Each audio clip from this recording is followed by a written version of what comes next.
안녕하세요. 식사 맛있게 하셨습니까? 여기 테마특강 주제 아시죠? 마지막 전쟁 아닙니다. 마지막 전쟁은 1층 소강당입니다.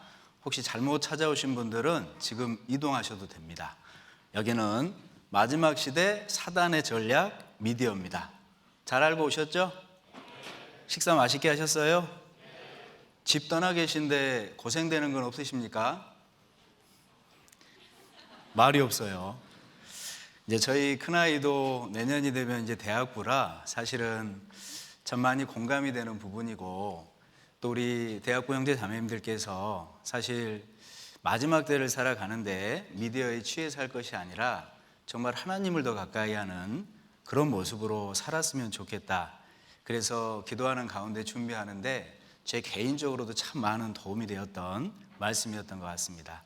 어쨌든 오늘 말씀을 통해서 우리가 유익도 되고 오늘 들음으로써 끝나는 게 아니고 실질적으로 이렇게 살아가는 우리가 됐으면 좋겠습니다. 그런 마음으로 오셨죠? 맞습니까? 기도하시죠. 사랑과 은혜가 많으신 고마우신 우리 아버지 하나님, 저희를 구원해 주시고 주님의 몸된 교회 안에서 이렇듯 귀한 지체로 오늘 또 함께 할 수 있도록 기회 베풀어 주신 것 감사를 드립니다.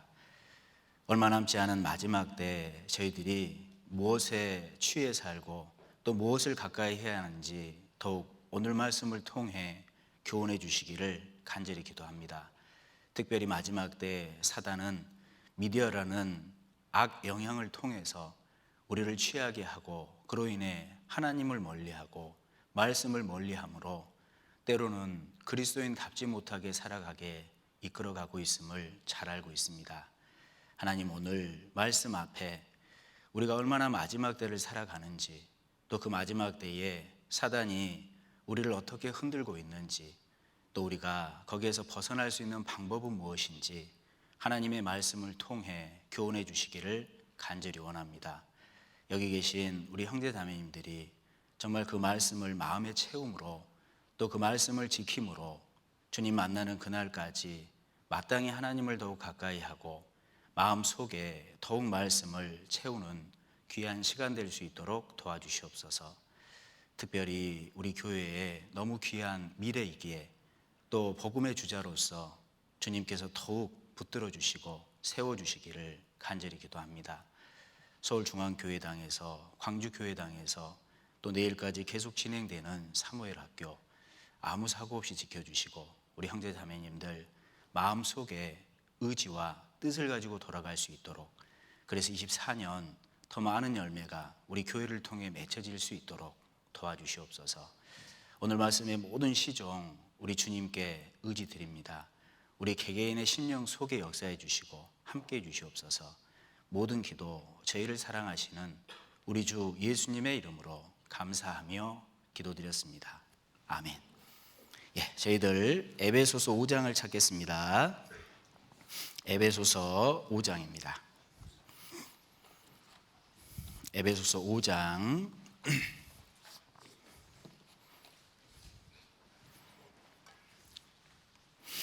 에베소서 5장 15절입니다.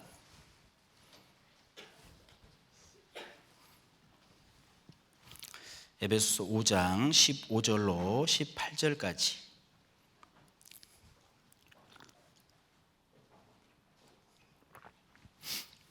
찾으셨으면 저를 한번 봐주시겠습니까? 다 찾으셨어요? 말씀 우리 찾자고 할 때 찾으시면 저를 봐주시면 다 찾으셨구나 이렇게 알 수 있습니다. 이번 시간은 그렇게 약속하시는 겁니다. 우리 15절 찾으셨으면 제가 천천히 읽겠습니다. 에베소서 5장 15절입니다. 그런즉 너희가 어떻게 행할 것을 자세히 주의하여 지혜 없는 자 같이 말고 오직 지혜 있는 자 같이 하여 세월을 아끼라. 때가 악하니라. 그러므로 어리석은 자가 되지 말고 오직 주의 뜻이 무엇인가 이해하라. 우리 18절 말씀은 같이 한번 읽어보시죠. 술 취하지 말라. 이는 방탕한 것이니 오직 충만을 받으라. 우리 오늘 주제가 마지막 시대 사단의 괴계 미디어라는 주제로 좀 같이 생각해 보려고 합니다. 특별히 우리 에베소서 5장 18절 말씀에 술 취하지 말라 이는 방탕한 것이니 오직 성령의 충만을 받으라. 하나님께서 마지막 때를 살고 있는 우리 그리스도인들에게 권하고 있는 말씀이라고 생각을 합니다. 성령의 충만을 받으라. 사실 구원받은 그리스도인이 내 안에 계신 성령의 충만을 받으면 많은 인간관계가 회복이 됩니다. 우리 18절 이후부터 보면 22절을 한번 보십시오. 22절 아내들이여 자기 남편에게 복종하기를 주께 하듯 하라. 25절 남편들아 아내 사랑하기를 그리스도께서 교회를 사랑하시고 위하여 자신을 주심같이 하라. 에베소서 6장 1절 자녀들아 너희 부모를 주 안에서 순종하라. 이것이 옳으니라. 5절 종들아 두려워하고 떨며 성실한 마음으로 육체의 상전에게 순종하기를 그리스도께 하듯 하여. 9절 상전들아 너희도 저희에게 이와 같이 하고 공갈을 그치라. 저를 한번 보시죠. 구원받은 그리스도인이 성령 충만의 삶을 살아가면 인간관계가 회복이 된다 이 말입니다. 아내들이, 남편들이, 자녀들이, 종들이, 상전들이 하나님의 뜻대로 살 수 있는 방법은 다른 게 아니라는 거예요. 성령의 충만을 받아야 이렇게 살아갈 수 있다는 겁니다. 구원받은 그리스도인이 이렇게 살아갈 때 인간관계가 회복이 되고 인간관계가 회복이 되면 많은 것을 누리며 살 수 있는 겁니다. 그래서 하나님은 특별히 마지막 때를 사는 그리스도인에게 성령 충만을 받으라 권하고 있는 겁니다. 반대로 어떤 그리스도인은 술 취해 살기도 합니다. 다시 우리 18절 말씀을 보세요. 18절 하나님이 역시 권하고 계시죠. 술 취하지 말라 이는 방탕한 것이니 이렇게 말씀을 하셨어요. 성령 충만을 받으라 권하면서 술에는 취하지 말라 이렇게 말씀을 하고 계시는 겁니다. 우리 오해하시면 안 돼요. 구원받은 그리스도인 나는 술은 안 마시는데 맞습니다. 그런데 성경에서 말씀하시는 술 취하지 말라 이 술이 꼭 마시는 술만 얘기하는 건 아닐 겁니다. 뭘 얘기할까요? 어떤 그리스도인은 세상에 취해 살아요. 어떤 그리스도인은 죄에 취해 삽니다. 어떤 그리스도인은 게임에 취해 사는 그리스도인도 봤어요. 어떤 그리스도인은 오늘의 주제인 미디어에 취해 삽니다. 제가 이 주제를 준비하면서 여러 자료를 좀 찾아보니까요. 2019년 9월에 우리 유튜브 있죠.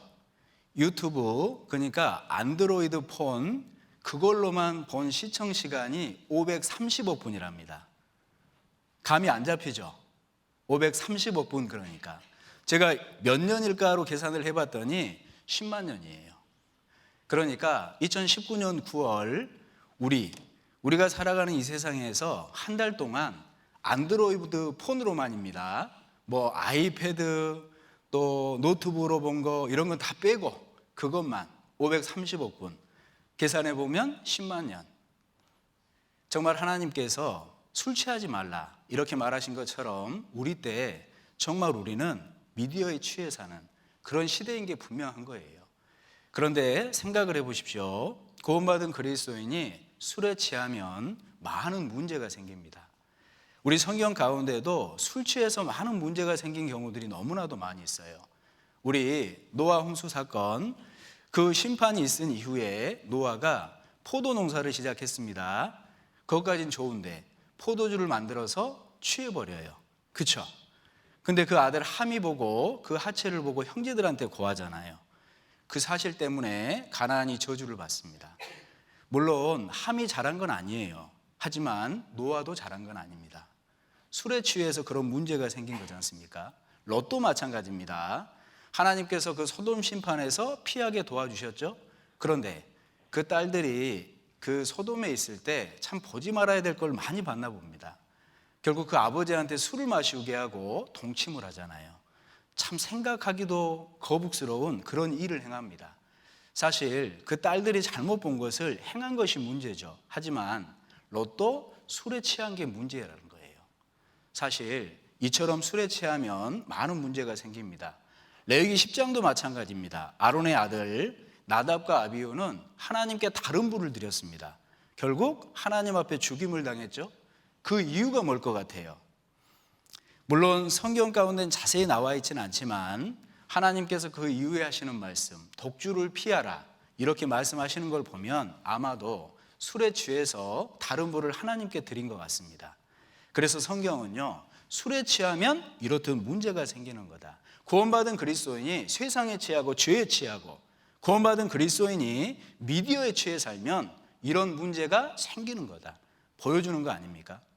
특별히 구원받은 그리스도인이 술에 취하잖아요, 미디어에 취하잖아요, 죄에 취하고 세상에 취하지 않습니까? 제일 먼저 잊게 되는 게 뭘 것 같아요? 말씀을 잊어요. 잠언 31장 한번 가봅시다. 잠언 31장, 잠언 31장 1절입니다. 1절 2절 제가 먼저 읽어보겠습니다. 잠언 31장 1절 2절 찾으시면 어디를 보시죠? 그렇죠, 감사합니다. 아니 근데 그렇게 경계의 눈빛으로 쳐다보실 필요는 없어요. 사랑스러운 눈빛으로 쳐다봐 주세요. 아셨죠? 고맙습니다. 1절 2절을 제가 한번 읽어드리죠. 르무엘 왕의 말씀한 바 곧 그 어머니가 그를 훈계한 잠언이라.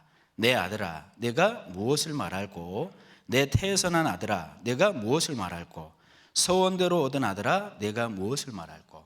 우리 잘 알고 있는 것처럼 잠언 31장은 이 르무엘 왕의 어머니가 르무엘 왕에게 하고 있는 잠언의 말씀입니다. 소원대로 얻은 아들아, 그러니까 나시린을 얘기하는 거예요. 영적 나시린은 우리 그리스도인들인 겁니다. 그래서 사실 이 말씀은 구원받은 우리 각인에게 하고 있는 말씀이 분명한 거예요. 그런데 5절에 이렇게 말씀하시죠. 5절 같이 한번 읽어볼까요? 술을 마시다가 법을 잊어버리고 모든 강권한 백성에게 공의를 굽게 할까 두려우니라. 구원받은 우리에게 말씀을 하고 있는 겁니다. 술을 마시다가 법을 잊어버리고 모든 강권한 백성에게 공의를 굽게 할까 두려우니라. 구원받은 그리스도인이 술에 취해 살면, 구원받은 그리스도인이 마땅히 취하지 말아야 될 것에 취하여 살면 제일 먼저 말씀이 마음판에서 지워집니다. 제일 먼저 하나님의 말씀이 멀어지는 거예요. 그러면 어떻게 될까요?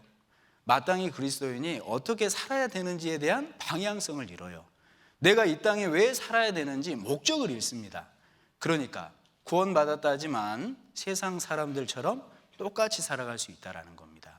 그래서 우리는 마음속에 새겨야 됩니다. 그렇구나, 그냥 내가 미디어를 보고 유튜브에 취해 있고 어떤 영화에 취해 있고 또 잘못된 모습에 취해 있을 때 그냥 잠시 시간 좀 잃는 게 아니구나. 내가 잠깐 쉬려고 보는 그 모든 것들이 사실은 하나님의 말씀을 멀리하고 주님을 멀리하게 하고 결국은 많은 것을 부수고 많은 것을 빼앗기는 시간인 거구나, 인식할 필요가 있다는 겁니다. 그래서 우린 마음속에요, 정말 마지막 때를 살아가기 때문에 세월을 아끼는 방법, 이 세월을 아끼라 그랬는데 그 세월을 아끼라는 게 다른 의미가 아닙니다. 기회를 잡으라는 거예요. 우리는 잠시 잠깐 후면 하나님을 만날 사람들 아닙니까? 그 하나님을 만났을 때 영광 받기를 원하는 사람들 아니에요? 그러면 하나님이 이 땅 가운데 살 때 기회를 잡으라고 주신 시간들인 겁니다. 기회를 얻으라고 주신 시간들인 거예요. 세월을 아끼라, 때가 악하니라.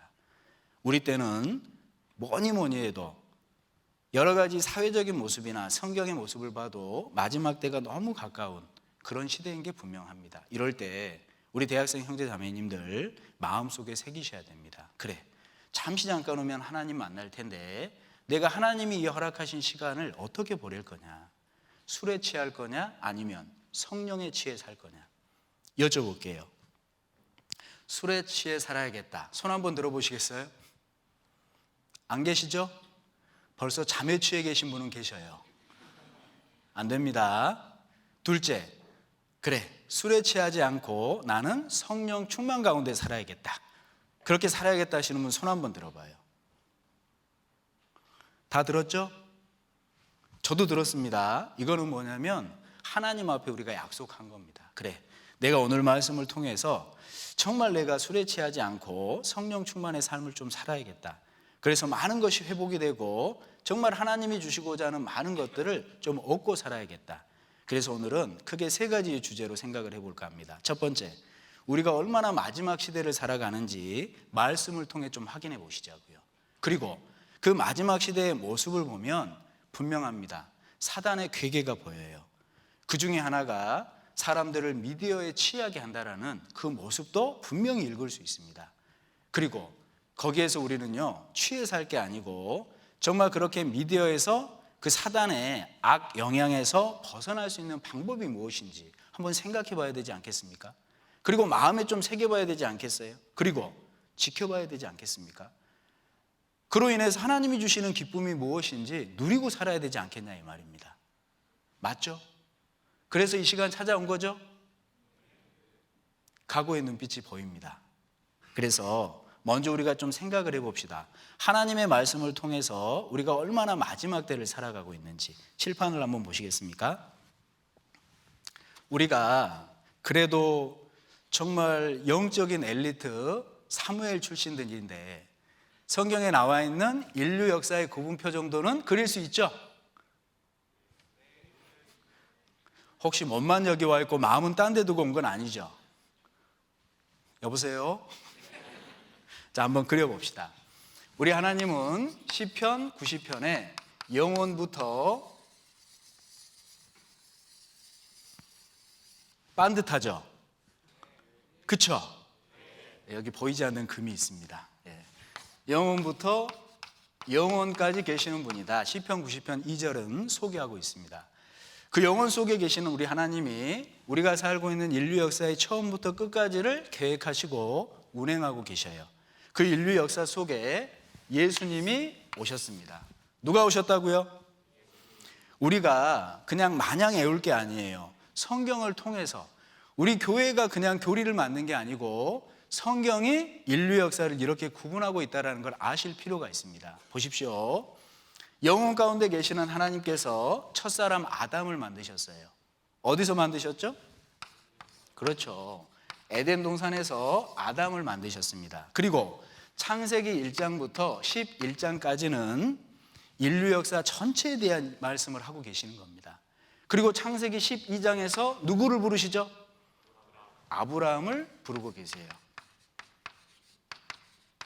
그러니까 창세기 1장부터 11장까지는 아담부터 아브라함 전까지의 말씀을 하고 있는 겁니다. 그 시대를 우리는 무슨 시대라고 부릅니까? 같이 한번 해봐요. 주고받고 해야 재밌잖아요. 그렇죠? 무슨 시대? 그렇죠. 양심 시대. 역시 영적인 엘리트들이셔요. 좀 웃으라고 얘기하면 좀 웃어요. 아브라함 때부터 우리 창세기 12장부터입니다. 그러니까 우리 복음서에 예수님이 돌아가시기까지, 그때까지를 무슨 시대라고 얘기를 하죠? 그렇죠. 율법 시대 또는 이스라엘 시대, 성민 시대, 선민 시대 이렇게 구분을 합니다. 맞죠? 그리고 우리 예수님이 십자가에 달려 돌아가신 이후에 부활 승천하셨어요. 그리고 다시 오마 약속하신 때가 있습니다. 그때가 언제입니까? 바로 공중 재림의 때입니다. 우리 사도행전 1장에 보면 예수님께서 승천하실 때 그 곁에 있던 천사들이 하신 말씀이 있습니다. 너희들이 하늘로 올라가는 예수님을 보고 왜 놀라느냐고. 너희가 본 그대로 다시 오리라고. 데살로니가전서 4장에도 그 공중 재림을 분명하게 말씀하고 계셔요. 그런데 예수님이 부활하신 이후부터 공중 재림 때까지의 그 모습을 자세히 보여주시는 내용이 요한계시록 1장, 2장, 3장의 내용입니다. 이 땅의 교회의 모습들이 자세히 표현이 되어 있어요. 이해 가시죠? 그리고 예수님이 공중재림 하시면 이 땅에 무슨 일이 생기죠? 7년 환란이 임한다라고 말씀을 하고 있습니다. 이때 당시에 이 땅에서 7년 환란인데 구원받은 그리스도인은 휴거당하죠? 데려감을 받지 않습니까? 그리고 공중에서 혼인잔치를 하는 거예요.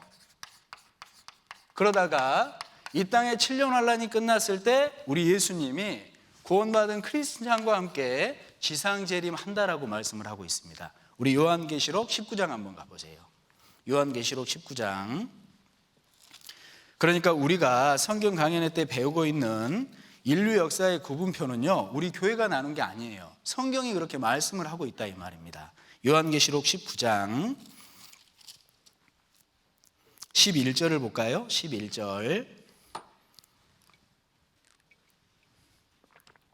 11절부터 14절까지 우리 같이 한번 읽어보시죠. 또 내가 하늘이 열린 것을 보니 보라 백마와 탄자가 있으니 그 이름은 충신과 진실이라. 그가 공의로 심판하며 싸우더라. 그 눈이 불꽃 같고 그 머리에 많은 면류관이 있고 또 이름 쓴 것이 하나가 있으니 자기밖에 아는 자가 없고 또 그가 피 뿌린 옷을 입었는데 그 이름은 하나님의 말씀이라 칭하더라. 하늘에 있는 군대들이 희고 깨끗한 세마포를 입고 백마를 타고 그를 따르더라. 지금 정확히 지상재림의 모습을 설명을 하고 있는 겁니다. 그래서 7년 환란이 끝나면 우리 주님이 반드시 지상재림 하신다, 이렇게 말씀을 하고 있는 겁니다. 그리고 이 땅에는 천년 왕국이 임하는 거예요. 우리 천년 왕국은 그냥 이상적인 비유다, 인류 역사 가운데 없는 얘기다 라고 주장하는 사람들도 있습니다. 그런데 구약 성경을 가만히 보세요. 실제로 천년 왕국이 도래될 것을 예언하고 있습니다. 그리고 요한계시록에 보면 그 천년이라는 기간을 명확히 명시하고 있잖아요. 한번 볼까요? 20장 4절입니다. 제가 읽어보죠. 또 내가 보좌들을 보니 거기 앉은 자들이 있어 심판하는 권세를 받았더라.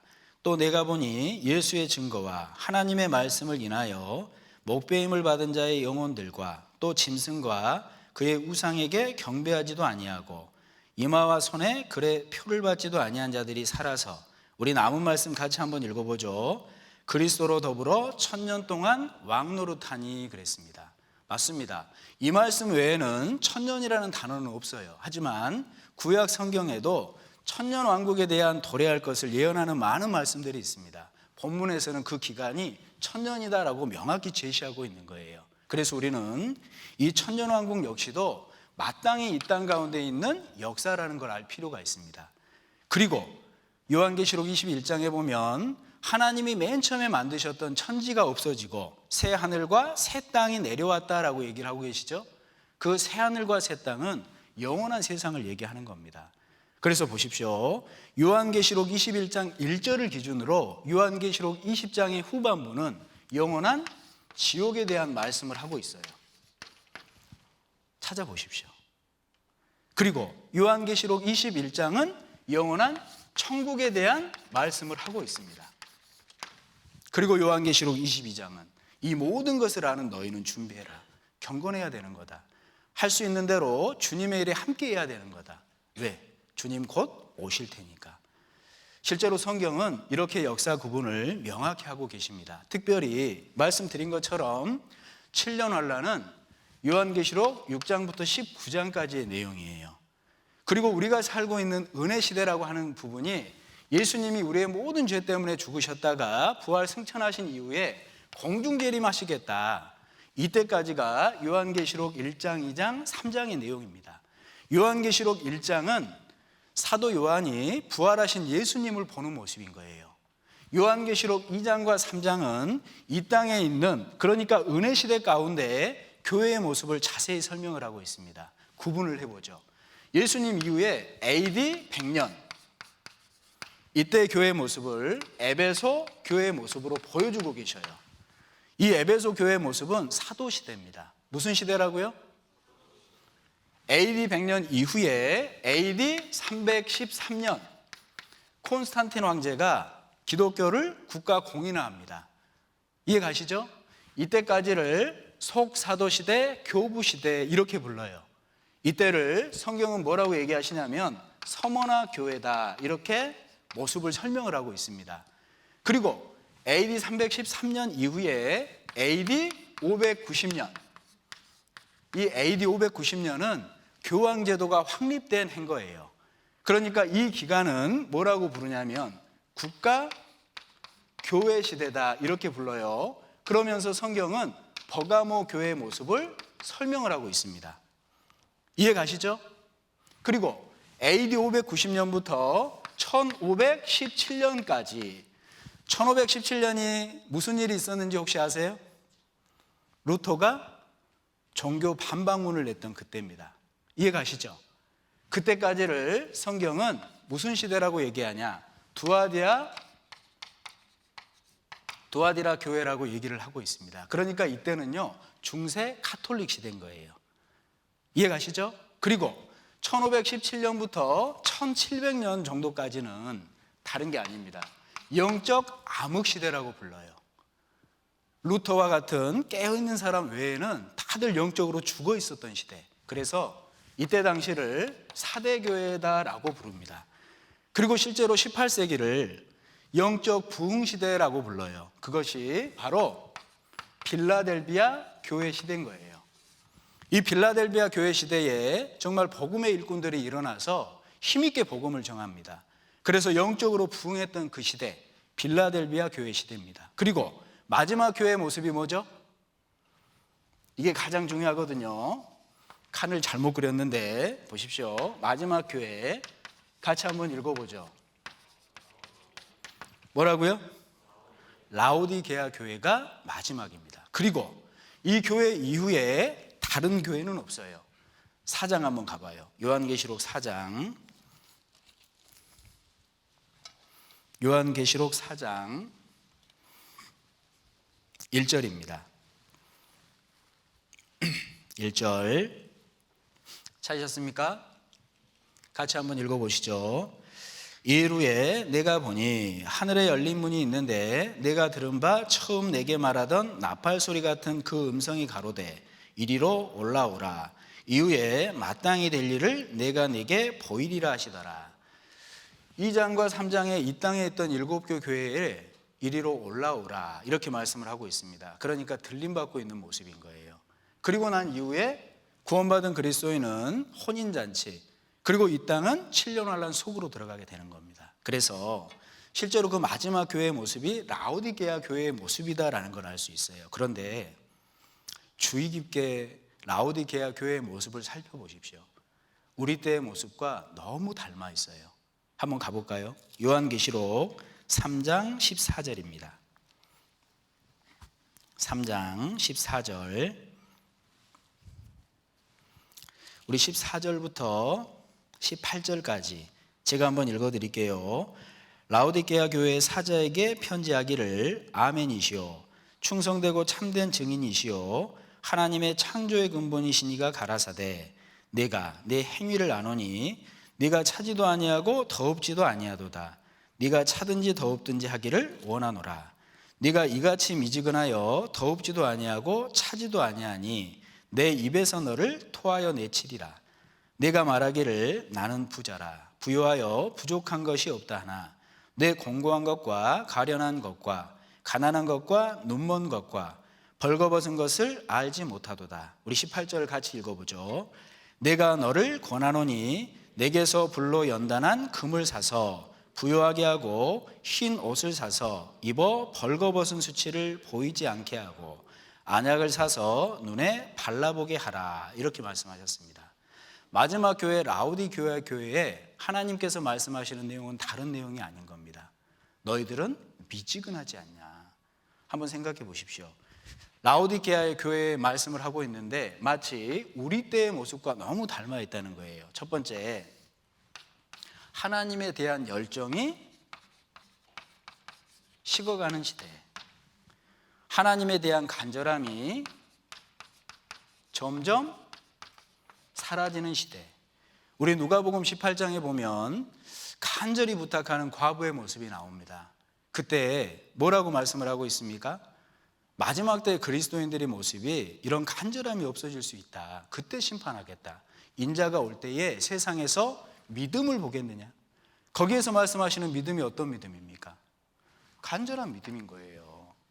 그리스도인들에게 뜨거움도 사라지고 그리스도인들에게 간절함도 사라지는 시대. 하나님은요 기대할 곳이 없는 겁니다.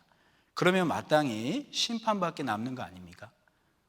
미지근하다라는 게 뭐예요? 정말 구원받은 그리스도인에게도 열정이 없어지고 미지근하다는 게 뭐예요? 구원받은 그리스도인에게 간절함이 사라지는 그런 모습을 얘기하고 있지 않습니까? 그러면서 18절에 하나님이 원하시는 것이 있는 겁니다. 보십시오. 너희가 부자라고 풍요하다고 생각한다고. 그러니까 마지막 때가 되잖아요. 물질적으로는요 풍부합니다. 저희는 경제적으로 어려워요 라고 생각하는데, 경제적으로 어렵다라고 얘기를 하지만 사람들 여행들 다 다녀요. 먹고 싶은 거 다 찾아 먹습니다. 사실 우리 때처럼 부유한 때가 없는 거예요. 상대적으로 빈곤함을 느끼는 것이지 물질적으로는 너무 풍부한 시대. 하지만 영적으로는 정말 가난한 시대. 너희들이 벌거벗지 않았냐. 하나님 앞에 그런 가난함을 지적하고 있지 않습니까? 그래서 마지막 때에 세 가지를 요청을 하고 있는 겁니다. 이 세 가지의 요청의 모습을 반대로 뒤집어 보면요, 구원받은 그리스도인이 사실 이런 모습이 없을 수 있다는 걸 얘기하고 있습니다. 첫 번째, 불로 연단한 금이라고 그랬죠? 불로 연단한 금이라는 건 다른 게 아니에요. 시련을 통과한 믿음입니다. 이걸 다른 얘기로 바꿔보세요. 제발 너희들이 시련을 통과하면서 믿음의 단련을 받아야 된다. 다른 얘기로는 마지막 때가 되면요, 어려움을 못 견뎌내요. 시련을 만나면 그냥 주저앉아 버려요. 우리 요즘의 청년들의 모습, 실제로 구원받은 그리스도인들의 모습 속에 정말 이런 부분 많지 않습니까? 조금만 어려움을 만나면요, 뭘 어떻게 해야 될지를 몰라요. 조금만 시련을 만나면요, 믿음의 길부터 포기해버려요. 그러니까 하나님이 부탁하는 거 아닙니까?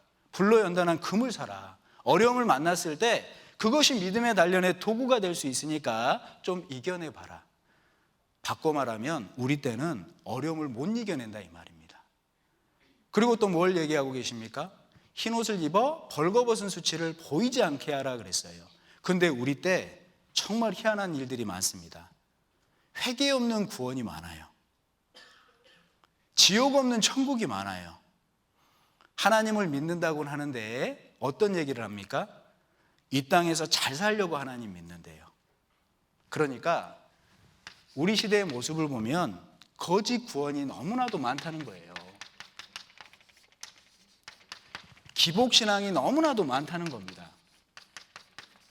하나님을 믿는다고 하는데 잘못 믿는 믿음이 너무나도 많다는 거예요. 그리고 마지막으로 안약을 사서 발라보게 하라 그랬죠? 안약을 사서 발라보게 하라 이 말은요, 영적인 눈을 크게 떠라 이 말이에요. 그런데 왜 영적인 눈을 제발 크게 뜨라고 얘기하고 있습니까? 구원받아도 영적인 눈을 감고 사는 사람이 너무 많다 이 말 아니에요? 그러니까 구원받아도요, 참 놀라운 일입니다. 이 땅만 바라보고 사는 그리스도인도 많아요. 구원받았지만 현세주의적인 그리스도인들도 많을 것을 얘기를 하고 있지 않습니까? 한번 생각해 보세요. 마지막 교회의 모습, 라오디게아 교회를 말씀을 하시면서 이렇게 얘기를 하고 있습니다. 어떠셔요? 우리의 모습 아닙니까? 어떠십니까? 주에 사는 그리스도인의 모습 아닙니까? 그래서 하나님이 말씀을 하고 있는 겁니다. 벗어나야 되는 거라고. 그래서 하나님은요, 보십시오. 우리 마지막 때 라오디게아 교회의 모습, 우리 마지막 때 교회의 모습을 이렇게 얘기를 하시는데 왜 이런 문제들이 생긴다라고 생각을 하세요? 한 번쯤은 생각을 해봐야 되지 않겠습니까? 그렇죠? 보십시오. 중심이 너무 잘못되어 있는 거예요. 구원받은 그리스도인의 중심이 너무 잘못되어 있다 이 말입니다. 디모데후서 3장 한번 가보십시오. 디모데후서 3장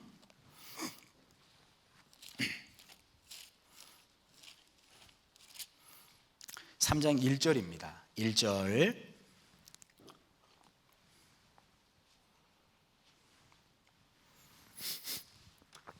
디모데후서 3장 1절 말씀. 식사하고 이 시간이 가장 졸릴 시간이죠? 그렇죠? 졸리시면 한 5분 정도 주무셔요. 뭐라 안 그러겠습니다. 5분 푹 주무시고 남은 시간 잘 들으시면 되잖아요. 그렇죠?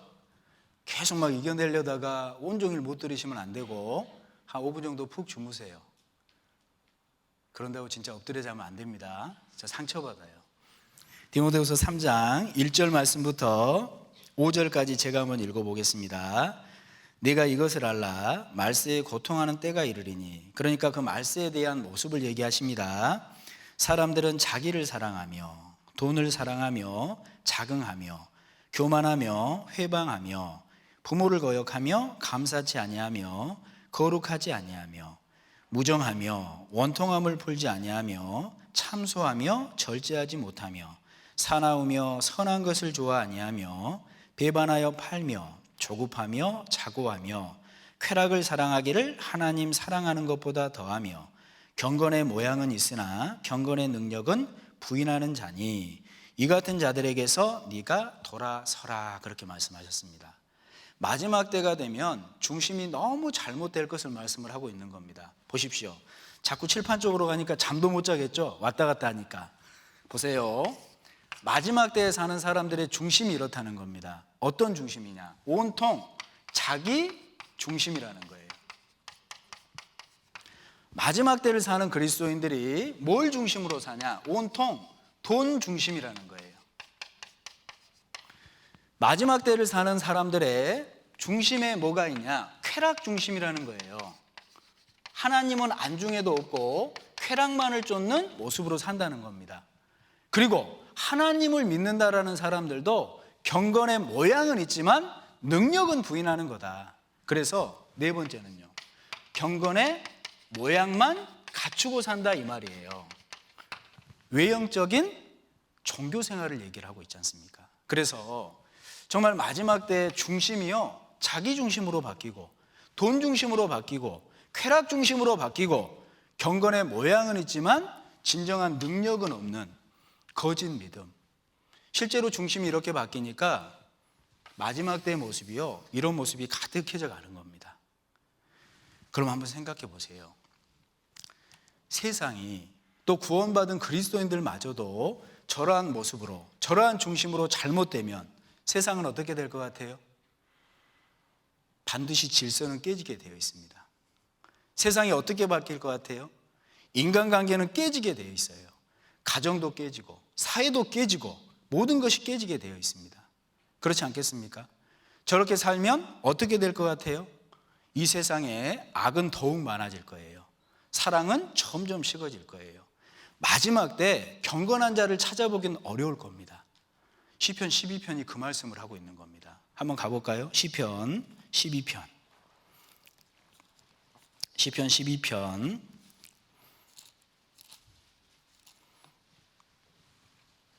1절과 2절을 제가 먼저 한번 읽어보겠습니다. 시편 12편 1절 2절 찾으셨으면 제가 읽겠습니다. 여호와여 도우소서. 경건한 자가 끊어지며 충실한 자가 인생 중에 없어지도소이다. 저희가 이웃에게 각기 거짓을 말하며 아첨하는 입술과 두 마음으로 말하는도다. 다른 얘기를 하고 있는 게 아니잖아요. 경건한 자가 끊어지며 충실한 자가 인생 중에 없어지는 그때, 마지막 때잖아요.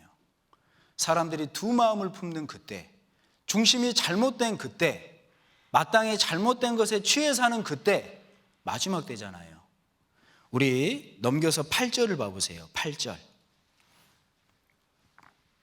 찾으셨으면 8절 말씀은 같이 한번 읽어보죠. 비로함이 인생 중에 높아지는 때에 악인이 처처에 횡행하는도다 그랬습니다. 마지막 때가 되면 반드시 있을 일인 거예요. 비로함이라는 게 다른 게 아닙니다. 더러울 비 더러울 루. 그러니까 세상은요, 더러움으로 가득해진다는 거예요. 그리고 악인이 처처에 횡행해진다는 겁니다. 그래서 하나님은 마지막 때에 정말 이러한 모습이 있지 않냐. 사실 우리 멀리에서 찾아볼 것도 없습니다. 우리 이런 기사들 많이 접했을 거예요. 실제로 그 중학생이요, 동급생들 급식에다가 불과 오래 안 됐어요, 장난으로 설사약 타는 거 알아요? 그래서 동급생들이 복통을 잃었던 적이 있습니다. 옛날에는 생각도 못했던 일이에요. 강남 한복판에서 초등학생들을 상대로요, 음료를 나눠주는데 음료에다가 마약을 타서 나눠줘요. 이해가 돼요? 어떤 여자는 자기가 사람을 죽여보고 싶다고 유튜브로 연습을 합니다. 그리고 실제로 그걸 행해요. 게임 속에 빠져서 사람 죽이는 것이 일상인 줄 알고 자기가 게임과 현실을 구분을 못해요. 그런 일들이 비일비재한 시대, 우리 때 아닙니까? 비루함이 정말 세상 가운데 높아지는 때, 악인이 처처에 행행하는 때, 우리 때 아니에요? 그런 일들이 왜 생겨요? 자기 중심으로 산다니까요. 돈이 최고라니까요. 그런 일이 왜 생겨요? 쾌락이 최고라고 생각을 하는 거예요. 아니, 단지 이 세상 재밌게 살다 죽으면 끝나는 거다. 그냥 이 세상만 보고 사니까 그러한 일들이 생기는 겁니다. 하나님은 그걸 말씀을 하고 있잖아요. 근데 놀라운 건 다른 게 아니에요. 정말 마지막 때의 모습과 우리의 중심을 바라보면 우리가 정말 주님 오시기에 임박한 그 마지막 때를 살고 있구나 알 수 있는 겁니다. 뭐 우리가 성경 강연했대요. 마태복음 24장도 배우고 누가복음 21장도 배우고 디모데후서 3장도 배우고 특히 요한계시록 6장부터 19장까지 7년 환란의 일도 간혹 배웁니다.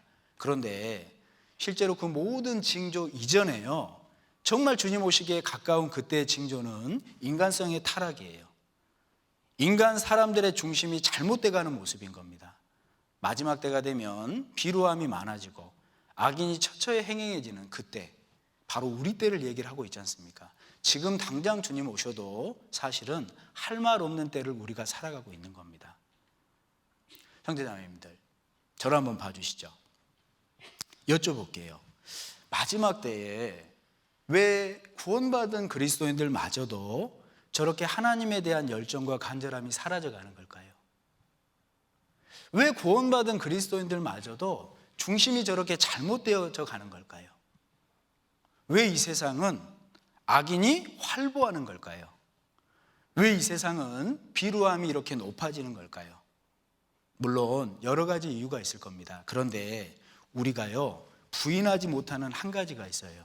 다른 게 아닐 거예요.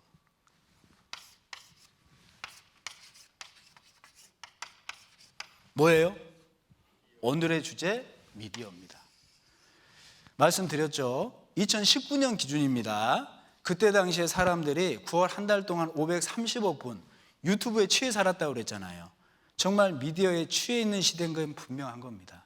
우리 어떤 사람은 너튜브에 취하고, 어떤 사람은 엑스플렉스에 취하고, 어떤 사람들은 SNS에 취하고, 물론 형제자매님들이 오해하시면 안 됩니다. 이게 자체가 무조건 악이다라는 걸 얘기하는 게 아니에요. 이걸 잘 활용해서 전도로 활용하는 많은 경우도 있습니다. 유익하게 활용하는 경우도 있습니다. 그런데 제가 지금 말씀드리는 건 메디아의 악 영향에 대해서 말씀을 드리고 있는 겁니다. 우리 형제 자매님들이 실제로 이 세상이 미디어에 취해 있다. 그 미디어에 취해 있기 때문에 세상이 저런 모습으로 흘러가고 있다. 부인할 수 있는 분 계셔요? 계십니까? 우리는 다 인정할 수밖에 없을 거라고. 그래서 하나님이 말씀을 하시는 겁니다. 술 취하면 안 된다. 정말 그 미디어에 취해 살면 안 된다. 그 미디어에 취해 살면 구원받은 그리스도인도 저렇게 살아가는 거다. 그러니까 권하고 계시는 것이 성령 충만해야 된다. 그걸 말씀을 하고 있는 겁니다. 우리 그거 한번 생각해 봐요. 미디어의 악 영향에 대해서 말을 했는데 우리가 영화를 보든 유튜브에 빠져 살든 늘 노출되어 있는 화면들을 한번 마음속에 새겨보십시오. 어떤 부분들입니까? 문란하지 않아요? 비도덕적이지 않아요? 좀 속된 말로 야하지 않아요? 어떤 모습입니까? 잔혹하지 않던가요? 난폭하지 않던가요? 잔인하지 않던가요? 어떤 모습이에요? 거짓말이 난무하지 않던가요? 우리 그 유튜브를 통해서요, 사실 그래 뭐 영상이 그렇지 뭐 그렇게 치부할 게 아니에요. 그 뒤에서 누가 웃고 있는 것 같아요? 이건 사실 심각한 문제인 겁니다. 사단이 웃고 있다는 걸 좀 기억할 필요가 있는 거예요. 우리 이 미디어의 악 영향에 대해서 말씀드렸는데 정말 비도덕적이고 정말 문란하고 잔혹하고 잔인하고 무엇보다 거짓 사상이 난무하고 거짓 교리가 만무하고 그로 인해서 잘못된 곁길로 이끄는 그러한 존재가 사단이라는 걸 꼭 기억할 필요가 있습니다. 사단의 짝의 모습이 잠언 7장에 나오는데 지금 미디어의 모습과 너무나도 닮아 있어요. 한번 가볼까요? 잠언 7장. 잠언 7장입니다. 잠언 7장 9절을 보시죠. 7절부터 읽겠습니다. 7절. 죄송합니다. 6절부터 제가 한번 읽어보죠. 내가 내 집 들창으로 살창으로 내어다보다가 어리석은 자 중에 소년 중에 한 지혜 없는 자를 보았노라. 그가 거리를 지나 음녀의 골목 모퉁이로 가까이하여 그 집으로 들어가는데, 보세요, 장소가 나오고 있죠. 음녀의 골목 모퉁이, 그러니까 은밀한 장소인 거예요. 9절, 저물 때 황혼 때 깊은 밤 흑암 중에라. 시간도 얘기하고 있죠. 언제예요? 늦은 밤인 거예요. 혼자 있는 시간인 거예요. 그 시간을 기다리고 있는 겁니다. 누가요? 사단이요. 10절부터 13절까지는 같이 한번 읽어보시죠.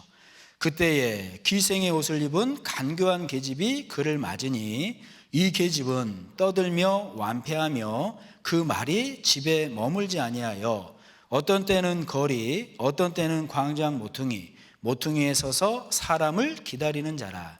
그 계집이 그를 붙잡고 이름을 맞추며 부끄러움을 모르는 얼굴로 말하되 그랬습니다. 말씀드린 것처럼 실제로 이 사단의 짝의 모습을 잠언 7장은 표현을 하고 있는데 지금 미디어의 악영향, 잘못된 모습을 그대로 반영을 하고 있어요. 뭐라고 얘기를 하고 있어요? 말씀드린 것처럼 골목, 모퉁이, 은밀한 장소에서 흑암 중에 나 혼자 있는 시간, 밤에, 새벽에. 그리고 대상이 누굽니까? 12절 마지막에 보면 사람을 기다리는 자라. 사람을 깨려고 기다리고 있는 존재가 있는 거예요. 그냥 내가요, 밤 늦게, 새벽 늦게 영화에 빠져 있고 유튜브에 치여 있는 시간, 사실은요 사단의 올무에 있는 시간이다, 걸려 있는 시간이라고 딱 생각을 하면 맞아요. 전혀 다른 얘기가 아닌 겁니다. 아이, 너무하시네. 잠깐 쉬려고 좀 볼 수 있죠. 제가 잠깐 할 일이 없어서 잠깐 시간 좀 보내는 걸 수 있죠. 시간 좀 뺏기는 거지. 그걸 그렇게 과하게 할 얘기인가요? 하나님이 하시는 말씀이지 않습니까? 너무 닮아 있지 않아요? 은밀한 장소, 흑암 중에 나 혼자 있는 시간에 누구를 깨려고요? 나를 깨려고 기다리는 사단의 존재. 마지막 때 분명히 그 미디어의 취약에서 많은 것을 깨뜨리려고 준비하고 있는 존재가 있다는 겁니다. 사단이에요. 안 그래요? 기생의 옷, 단정하지 못한 옷이지 않습니까? 마음속에 내가 보고 있는 유튜브의 모습, 영상의 모습을 생각해 보세요. 간교한 계집, 간사하고 교활합니다.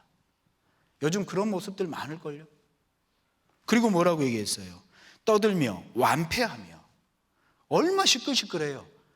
제가 언젠가 어느 길거리를 가는데요, 예능이었던 것 같아요. 막 서로 모독하고 모욕하고 시끌시끌한데 그걸 재밌다고 앞에서 박수치면서 웃고 있어요. 떠들며 완패하며.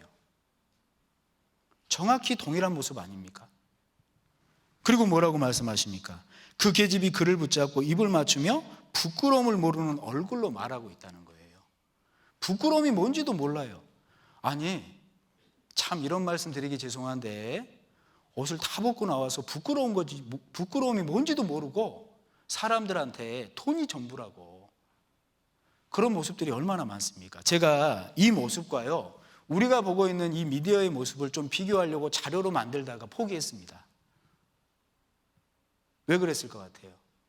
너무 적나라해서, 너무 지저분해서, 그걸 준비하다가 제 마음이 상해서, 그래서 그냥 노트북 안 갖고 올라왔어요. 제 생각만 그래요? 아니면 우리 형제자매님들이 요즘 보는 미디어의 모습과 잠언 7장의 모습이 너무 닮아 있는 거 아니에요? 똑같은 거라고. 그래서요, 우리는 분명히 기억할 필요가 있는 겁니다. 미디어의 그런 악영향, 잘못된 모습, 그걸로 인해서 사람들의 모든 것이 희미해져 가고 관계가 깨어져 가고 있는데 그 뒤에는요 사단이 분명히 있는 거예요. 사단의 짝의 모습과 미디어는 잘못되어 있지 않습니까? 너무 닮아 있지 않습니까? 그래서 우리는요, 기억해야 될 두 가지가 있습니다. 보십시오. 이 미디어 뒤에 숨어 있는 사단을 볼 수 있는 눈도 있어야 되는데, 형제자매님들 여쭤보죠. 사단은 실존합니까? 정말 실존하나요? 우리 성경을 읽어보면 베드로를 밀 까부르듯이 흔들었던 존재 누구죠? 사단이에요. 맞죠? 우리 삽비라, 아나니아 기억하시죠? 그때 성령을 속였을 때 마음속에 뭐가 가득했다고 돼 있어요? 사도행전 5장에 보면 사단이 가득했다고 돼 있습니다. 맞죠? 요한복음 13장에 보면 가룟 유다를 속일 때 사실은요, 맨 처음에 사단이 가룟 유다에게 생각만 집어넣었어요. 그때라도 가룟 유다는요, 그 생각을 빨리 버렸어야 된다고.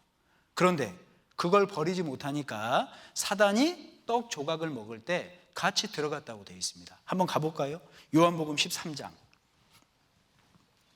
요한복음 13장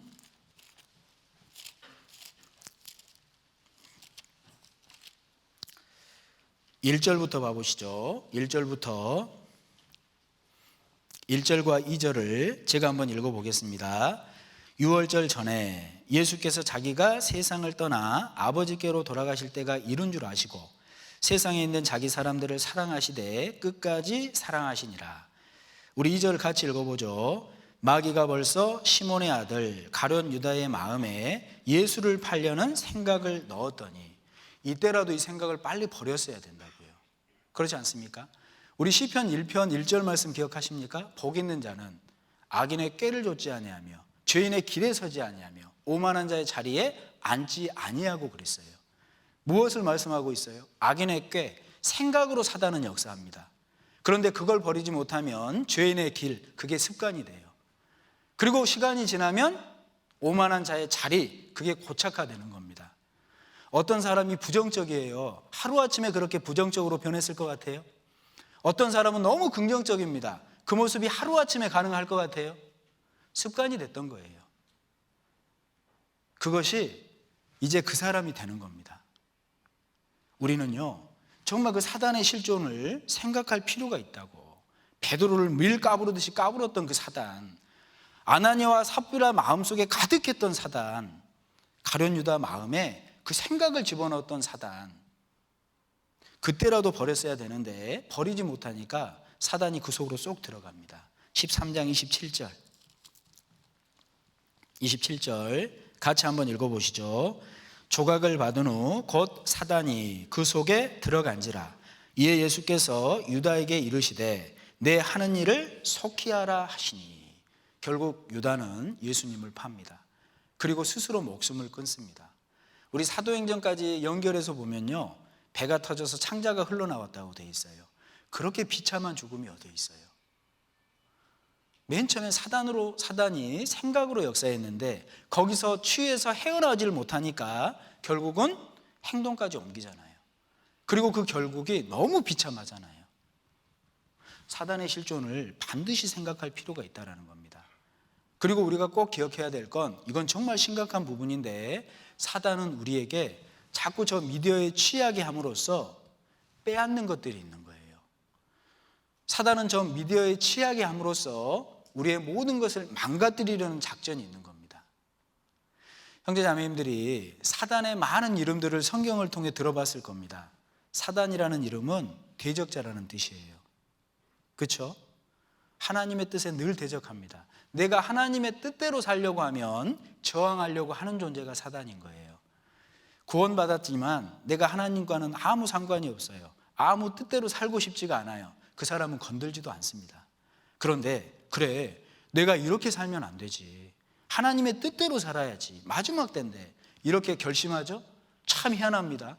세상이 저항해요. 사단이 저항한다니까요. 구원받은 그리스도인이 하나님의 뜻대로 살아야겠다 다짐하면 사단은 가만히 있지 않습니다. 반드시 저항합니다. 그래서 사단은 대적자라는 이름을 갖고 있어요. 그리고 옛뱀, 미혹자예요. 하와를 꼬셨던 그 뱀, 사단이지 않습니까? 그리고 그 사단은 참소하는 자입니다. 그리고 그 사단은 거짓말장애예요. 거짓의 아비예요. 요한복음 8장 44절에 분명히 말씀을 하고 있지 않습니까? 그리고 무엇보다 무서운 것은 사단의 이름 중에 아바돈, 아볼론이라는 이름이 있습니다. 요한계시록 한번 가보실까요? 요한계시록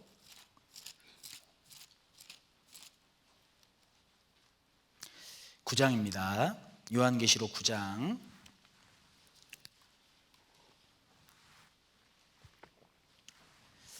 11절.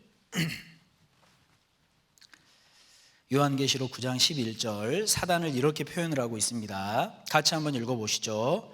저희에게 임금이 있으니 무저갱의 사자라. 히브리음으로 이름은 아바돈이요 헬라음으로 이름은 아볼론이더라. 사단의 또 다른 이름을 아바돈, 아볼론이다 라고 얘기를 하고 있죠. 아바돈, 아볼론, 이 의미가 뭐예요? 파괴자라는 뜻이에요. 멸망자라는 뜻입니다. 사단은요, 정말 우리의 모든 것을 빼앗아 갑니다. 사단은 우리의 모든 것을 깨뜨리려고 괴계를 쓰고 있는 거예요. 그래서 우리는요, 반드시 기억해야 됩니다. 미디어에 취해 사는 거 잠깐 시간 좀 뺏기는 거 아니에요. 미디어에 취해 사는 건 내가 휴가를 즐기는 거다. 잠시 정신을 맑게 하는 거다. 큰 착각입니다. 정말 그렇게 취해 살 때 사단은 실존하는데, 첫 번째, 우리의 모든 것을 멸망시키고 있는 시간이다. 모든 것을 파괴하고 있는 시간이다. 정말 좀 기억을 하셔야 돼요. 이거 진짜 심각한 거 아닙니까? 그리고 무엇보다 하나님 앞에 서면 받을 영광을요, 내가 이 미디어에 취해 살 때 다 뺏기고 사는 거 아셔요? 결국 하나님 앞에 서면 받을 상이 하나도 없는 거예요. 부끄러운 겁니다. 잠언 6장 한번 가보세요. 잠언 6장. 잠언 6장 26절입니다.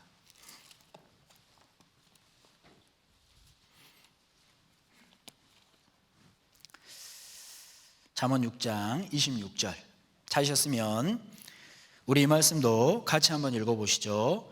음료로 인하여 사람이 한 조각 떡만 남게 됨이며 음란한 계집은 귀한 생명을 사냥함이니라 그랬습니다. 실제로 음료라는, 사단이라는 존재는 지금 마지막 때 미디어의 사람들을 취해 살게 해요. 그래서 사실은 모든 걸 빼앗고 있는 중인 겁니다. 히히 낄낄 그 시간 가운데 하나님 앞에 받을 모든 것들을 빼앗기고 있다는 걸 좀 기억을 해보셔요. 내가 잠시 잠깐 오면 하나님 앞에 설 텐데 다 빼앗기고 떡 조각 하나 들고 서 있는 거예요. 다른 사람들은 상이 이만큼인데 나는요, 그 미디어의 취해 삶으로 인해서 하나님께 받을 걸 다 뺏기고 떡 조각 하나 들고 서 있는 거예요. 두렵지 않아요? 정말 무서운 말씀 아니에요? 정신 차리고 살아야 됩니다. 시간 좀 뺏기는 거다 생각하시면 안 돼요. 그게 휴식이라고 생각하면 안 돼요. 물론 긍정적으로 활용할 땐 도움이 많이 되지만 그 부정적인 측면을 생각할 땐 내 모든 것을 빼앗아 가는 거다. 내 모든 것을 파괴하고 있는 거다. 경각심을 좀 가져야 되지 않습니까? 그래서 보십시오. 하나님이 지금 말씀하고 계시는 게 다른 게 아닌 겁니다.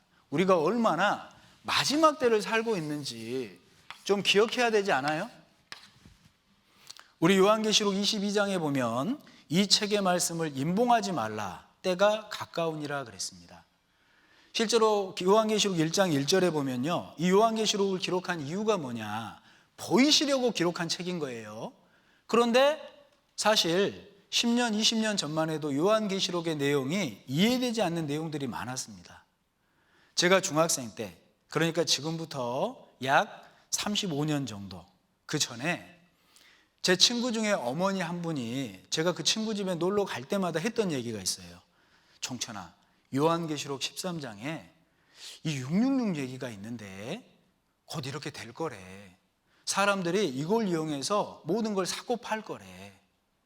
이게 뭔지는 모르겠는데 그렇게 될 거래. 성경 한번 배워보자. 제가요 28의 구원을 받았는데 성경을 배우면서 그 어머니의 얘기가 생각이 났어요. 그 친구 이름이 윤종범이거든요. 혹시 윤종범이라는 친구를 아는 분들은 저한테 제보 좀 해주십시오. 진짜 궁금해요. 그 가정이 구원받은 가정이었나? 어쨌든 그 요한계시록을 설명을 하시면서요, 지금은 잘 모르겠는데 곧 이렇게 될 거래, 그렇게 얘기하셨어요. 근데 지금 우리 그게 무슨 내용인지 구체적으로 너무 확실히 보여요, 안 보여요?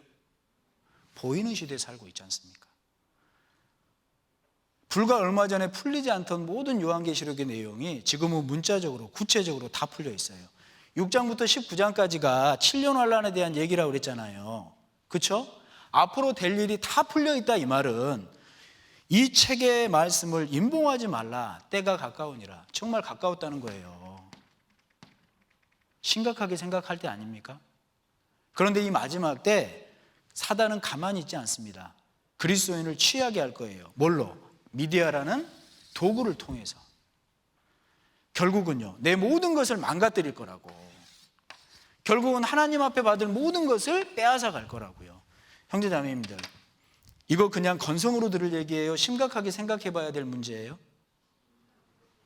정말 심각하게 생각해 봐야 할 문제입니다. 마지막 때 사단에게 미디어, 진짜 심각하게 생각해 볼 문제예요. 그래서 우리는 오늘 좀 다짐을 하셔야 돼요. 그래, 내가 그동안 시간 좀 뺏긴다라고 생각을 했는데, 그래, 내가 좀 휴식할 때 잠깐 보는 건데 어때? 라고 생각을 했는데, 사실 그렇게 시작해서 몇 시간 뺏기잖아요. 사실 그렇게 시작해서 취해 살잖아요. 그게 사단의 정확한 계획입니다. 그럼 내 모든 것을 지금 빼앗기고 있는 거구나. 내 모든 것을 지금 망가뜨리고 있는 거구나. 정말 기억할 필요가 있는 거 아닙니까? 그래서 오늘 제가요, 정말 여기에서 벗어날 수 있는 방법 3가지를 설명을 한번 드려볼게요. 우리 24년에는 그렇게 한번 살아봅시다. 제가 이 말씀의 주제를 맡고 제가 그렇게 한번 살아봤어요. 그랬더니 정말 풍성해짐을 느낍니다. 주님 안에서. 3가지. 기억하셔야겠습니까? 안 하셔야겠습니까? 잘 오셨죠? 그 첫 번째, 하나님 앞에 정직히 고백하셔야 돼요. 우리 요한일서 1장 한번 가보세요. 요한일서 1장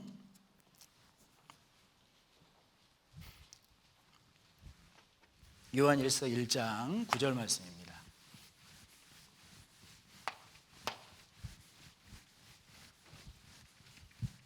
찾으셨죠? 저 순간 방금 저 혼자 있는 줄 알았잖아요. 찾으셨죠? 예, 우리 요한일서 1장 9절 말씀 같이 한번 읽어보시죠. 만일 우리가 우리 죄를 자백하면 저는 미쁘시고 의로우사 우리 죄를 사하시며 모든 불의에서 우리를 깨끗게 하실 것이요 그랬습니다. 보십시오. 사실 구원받은 그리스도인이 회복하기 위해서는요, 먼저는 잘못을 고백하는 데서 시작하는 겁니다. 하나님은 절대 얼렁뚱땅이 없어요. 우리가 지옥에서 건진받은 이유도 뭡니까? 내가 정말 죄인으로 나서 이 죄 때문에 비참한 그 고통, 지옥에 갈 사람이었구나, 그게 깨달아졌을 때 하나님을 바랬던 겁니다. 그때 하나님의 사랑이 깨달아진 거예요. 구원받은 이후에도 마찬가지입니다. 하나님은요, 내가 잘못하고 내가 잘못된 것에 취해 살다가 그냥 얼렁뚱땅 그런 거 없어요. 먼저는 자백해라. 정직히 고백해라. 뭘 정직히 고백해야 돼요? 오늘 우리 그런 시간 한번 가져봅시다. 하나님 앞에 정말 기도하고요, 나의 하루를 한번 돌아봐 봐요.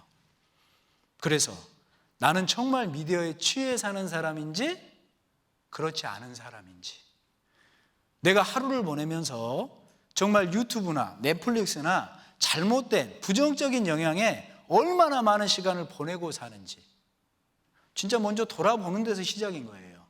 그렇지 않겠습니까? 돌아보실 겁니까? 안 돌아보실 겁니까? 돌아보셔야 돼요. 그러니까 거기서 시작인 겁니다. 하나님은 그런 자백을 기쁘게 보셔요. 그리고 도와주셔요. 아시겠죠? 오늘 꼭 그런 시간을 한번 가져보세요. 그래, 내가 눈을 떠서부터 눈을 감을 때까지 어떻게 시간을 보내고 있지?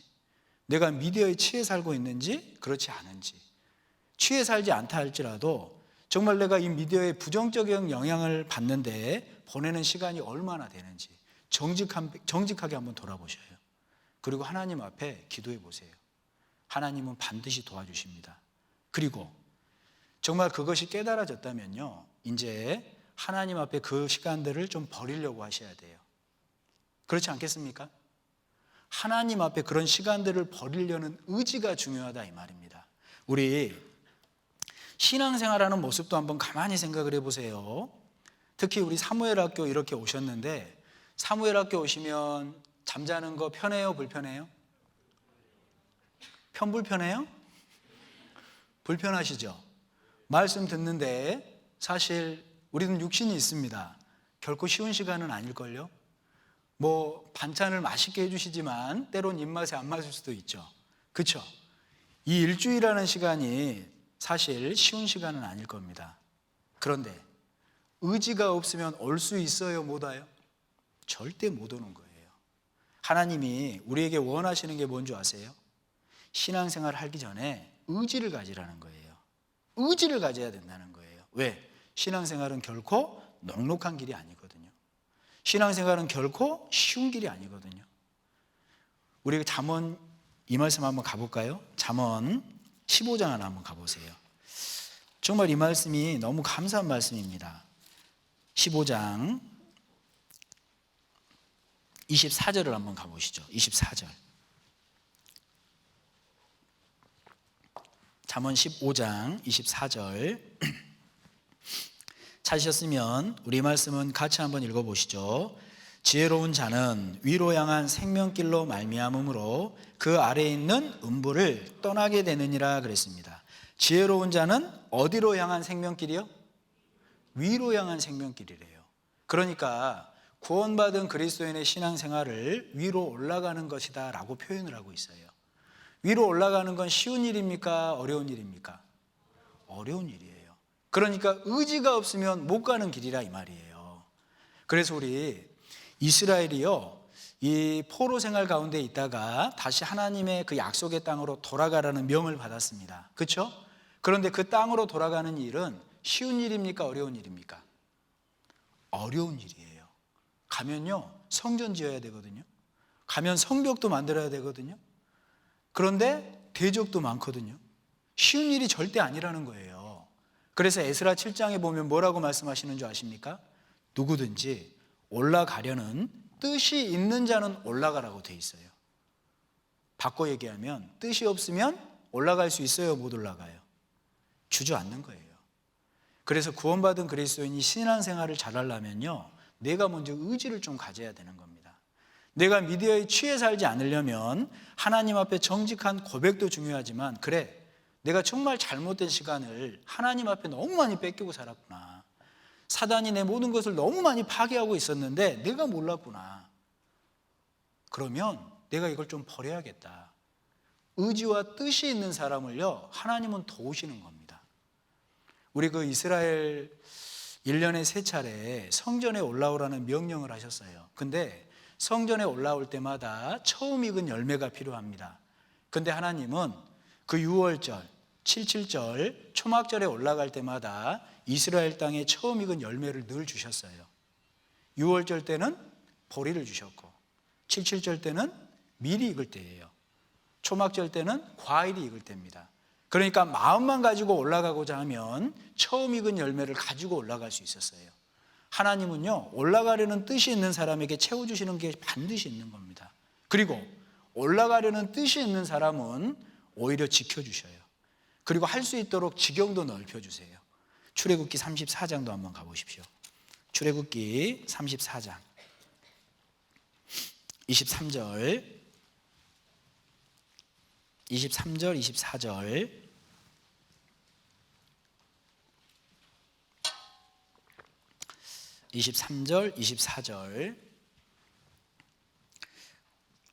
우리 찾으셨으면 이 말씀은 같이 한번 읽어보시죠. 너희 모든 남자는 매년 3번씩 주 여호와 이스라엘의 하나님 앞에 보일지라. 내가 열방을 내 앞에서 쫓아내고 내 지경을 넓히리니 내가 매년 3번씩 여호와 너희 하나님께 보이러 올 때에 아무 사람도 내 땅을 탐내어 엿보지 못하리라. 하나님의 약속입니다. 사실 그 성인 남자들이 살고 있던 땅을 성전 순례를 위해서 올라가요. 하나님의 명이니까. 그럼 그 땅은 비게 됩니다. 여인들과 아이들만 남잖아요. 그때 대적들이 침공하게 되면 영락없이 함락되는 거예요. 걱정이 안 됐겠습니까? 그때 하나님이 약속해 주신 거잖아요. 걱정하지 말아라. 내가 지킬 거다. 걱정하지 말아라. 오히려 지경을 넓혀줄 거다. 내가요, 이 미디어 없이 살 수 있을까? 유튜브 없이 살 수 있을까? 이게 내 유일한 낙인데, 내가 잠들 때 이 영상 보면서 잠들었는데, 그런 걱정 때문에 못 끊으면 끝까지 그렇게 사는 겁니다. 그러다가 주님 앞에 다 뺏기고 사는 겁니다. 내 모든 걸 다 파괴당하고 서는 겁니다. 그렇게 서실랍니까? 하나님이 지켜주신다고 했지. 그래, 내가 이걸 버리면 또 다른 즐거움을 반드시 채워주시지. 하나님을 믿는 믿음이 좀 필요한 거 아니에요?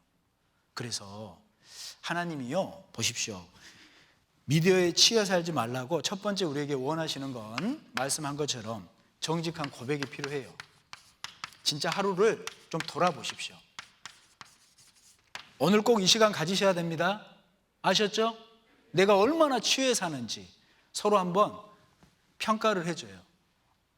형제님, 자매님 취했네. 안 취했네.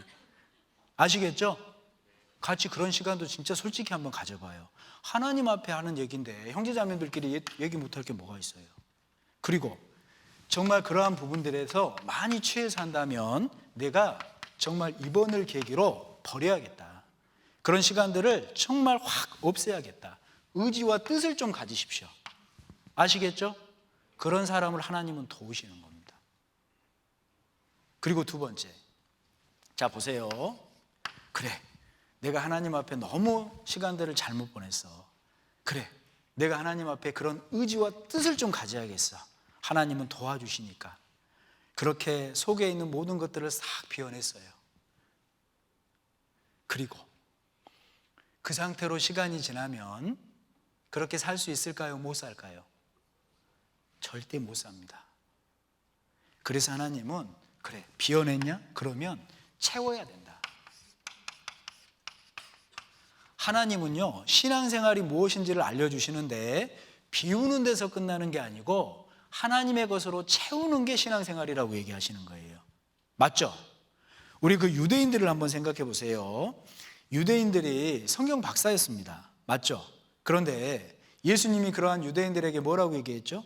너희 속에 내 말이 있을 곳이 없으므로 너희가 나를 죽이려 하는도다. 이게 무슨 말이에요?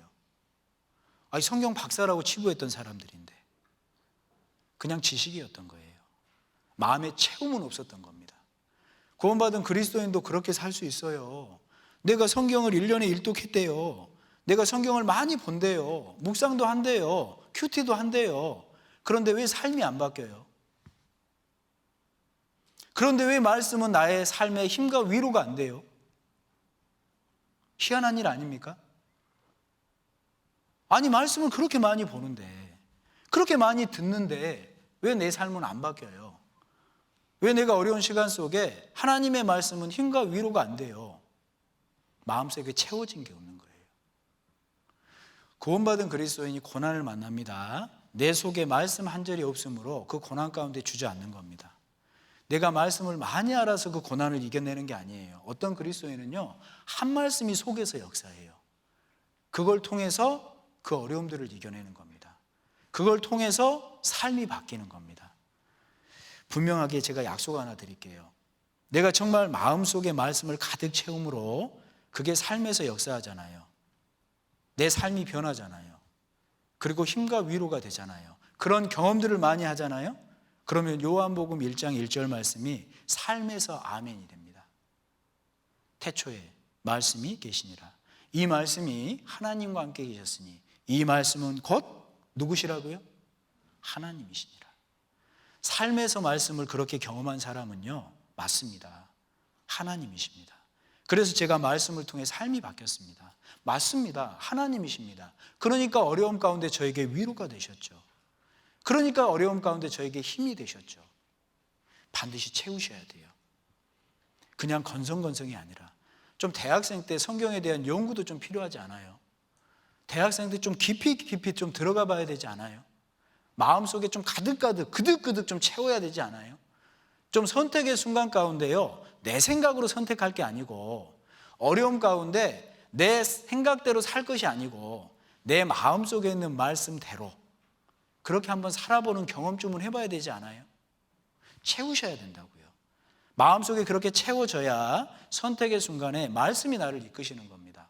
마음속에 그렇게 채워져야 정말 어려움 속에 말씀이 나에게 힘과 위로가 되는 거예요. 그 사람은요, 말씀은 곧 하나님이십니다. 아멘. 그럴걸요. 채우셔야 돼요. 그리고 그렇게 채우는 사람에게 하나님은 기쁨으로 바꿔주십니다. 우리 예수님께서 이 땅에 오셔서 처음 일으키신 기적 생각하십니까? 기억나십니까? 뭐죠? 우리 엘리트잖아요. 자부심을 가져요. 예수님이 처음 일으키신 기적이 뭐죠? 물을 포도주로 바꾸신 기적. 맞죠? 정확히 채웠을 때 기쁨으로 바꿔주시는 분이 하나님이시다라는 얘기예요. 돌 항아리 6에 물을 아구까지 채워라. 결국 그걸 포도주로 바꿔주신 분은 누구셨습니까? 우리 예수님이셨잖아요. 그러니까 정말 질그릇이라는 내 마음속에 말씀으로 가득 채우고 교제로 가득 채우고 기도로 가득 채우고 주님의 사랑으로 가득 채우고 때로는 어려움이 있다 할지라도 헌신하는 시간으로 가득 채우고 가득 채운 그리스도인은 반드시 기쁨으로 바꿔주십니다. 그런 기쁨을 맛보는 사람은요, 유튜브, 넷플릭스 진짜 가치 없게 보일걸요. 그 기쁨이 무엇인지 아는 사람은 그런 쪽으로 시간 안 보냅니다. 아니, 더 맛있는 게 얼마나 많은데, 더 기쁜 게 얼마나 많은데, 더 즐거운 게 얼마나 많은데, 안 그렇습니까? 그 맛을 못 보니까 자꾸 유튜브에 시간 뺏기는 거예요. 그 맛을 못 보니까 자꾸 영화에 시간을 뺏기는 거예요. 그거 자체가 죄라고 말씀드린 적은 없습니다. 오해하시면 안 돼요. 어떤 사람이 유튜브로 뭘 하는데 야, 그건 무조건 죄야. 맞아요? 틀려요? 그래서도 안 돼요. 지금 부정적인 영향을 얘기 드리는 겁니다. 이해 가시죠? 그 정도의 분별은 있을 거라고 생각을 해요. 그래서 정말 그 기쁨과 즐거움을 맛본 그리스도인은 유튜브나 넷플릭스나 SNS 때문에 시간을 낭비하지 않습니다. 아니, 즐거운 게 얼마나 많은데, 기쁜 게 얼마나 많은데. 우리 주님 만날 때까지 그런 기쁨과 그런 즐거움 누리고 살아야 되지 않아요? 예? 아니에요? 제발 이렇게 해줘봐요. 맞죠? 그렇게 살아야 되는 거라고요. 그래서 하나님은 정말 정직한 고백 속에 그래, 내가 그렇게 취해 있던 시간들을 버려내겠다라는 의지와 뜻을 가진 사람 도와주십니다. 그리고 내가 그 비어있는 공간, 그 시간을 말씀으로 좀 채워야겠다. 오히려 기도하는 시간으로 좀 채워야겠다. 믿음의 교제로 좀 채워야겠다. 수고로 좀 채워야겠다. 그 사람의 삶을 반드시 기쁨과 즐거움으로 바꿔주십니다. 아니, 주님이 내 마음속에 주신 기쁨이 뭔데요? 주께서 내 마음에 두신 기쁨은 저희의 곡식과 새 포도주의 즐거움보다 더하다라고 돼 있잖아요. 하나님이 주시는 기쁨을 맛봐보세요. 그 즐거움을 한번 느껴보세요. 그러면요, 세상은 정말 별거 아닌 걸로 보입니다. 이해 가시죠? 그리고 세 번째, 우리가 꼭 기억해야 될 말씀이 있어요. 우리 디모데후서 2장 한번 가보시죠. 디모데후서 2장 22절입니다. 22절.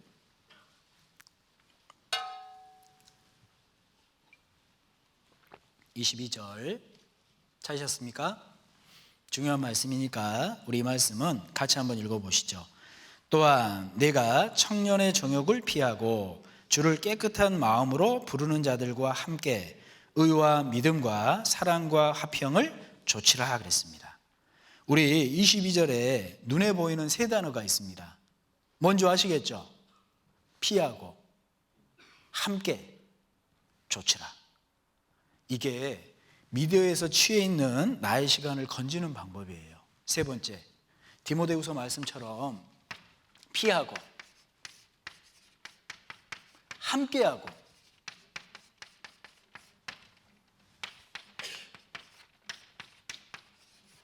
조치라 이렇게 말씀하셨습니다. 한번 생각해 봅시다. 뭘 피해야 돼요? 청년의 정욕을 피하고 그랬잖아요. 그래서 제가 아까 말씀드린 것처럼 제가 이 말씀의 주제를 맡고요, 제 핸드폰에 유튜브 삭제를 해봤습니다. 그렇게 시간을 보내봤어요. 제가 어쩔 때는 핸드폰을 보다가 저도 모르게 습관적으로 유튜브를 누르는 때가 있더라고요. 진짜 깜짝깜짝 놀래요. 지우니까 그런 시간들은 없어지잖아요. 그렇죠? 좀 적극적으로 피해야 돼요. 적극적으로. 그렇지 않습니까?